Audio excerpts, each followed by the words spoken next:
Hello, assalamu alaikum warahmatullahi wabarakatuh. Welcome to Sabah Official. Kusoo dhawaada channelkiina. Waa walaashiin, waa gabadhiini, waa inantiina yarayd oo idin leh. Assalamu alaikum warahmatullahi wabarakatuh. Meel kastoo dunida daafaha ka joogtaan, waxaa idin leeyahay waxa soo galay cudur xun, ilaahay naga najeeyo. Allahumma salli ala Muhammad calayhim. ilaahay naga badbaadiyo muslimiin kasta meel kastoo dunida daafaha ka joogtaan. ilaahay waxaan idinka baryay inuu ilaahay cudurkaa naga badbaadiyo. hadda annaga waddankayagii uu soo galay, waxaan joogaa aniga Kenya.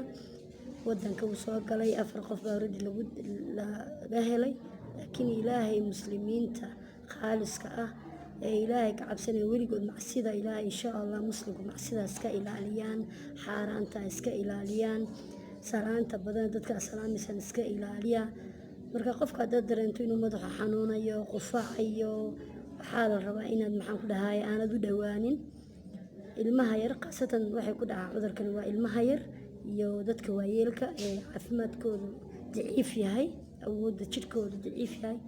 marka haddaad hooyada kula joogto, hadduu qof waayeelo guriga ku joogo, ku dadaal sidaad uga ilaalin lahayd nadaafadda gurigaagana ilaali, oo mar walba biyo kulul, Dettol, maxaan ku saabuuna isticmaal. ilmaha aad u ilaali, ilmuhu waa baahin, ilmuhu waxba ma yaqaanin, waa ilmo yaro caruura.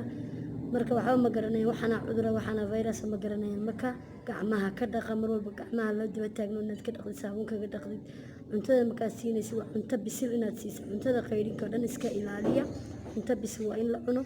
cuntooyinka laga soo gadanayo meelahan in iska dhaaf, hotel ha ka doonanin. maxaan ku dhahay sida iyo nabadgelyo, galab wanaagsan ayaan idin leeyahay.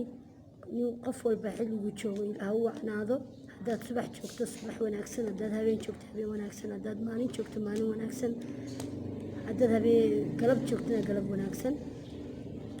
sidaa iyo nabadgelyo ayaan leeyahay. kusoo dhawaada, subscribe-ka ha iloobina, share-ka, like ha iloobina. waa walaashin yarada maskiintaada u saa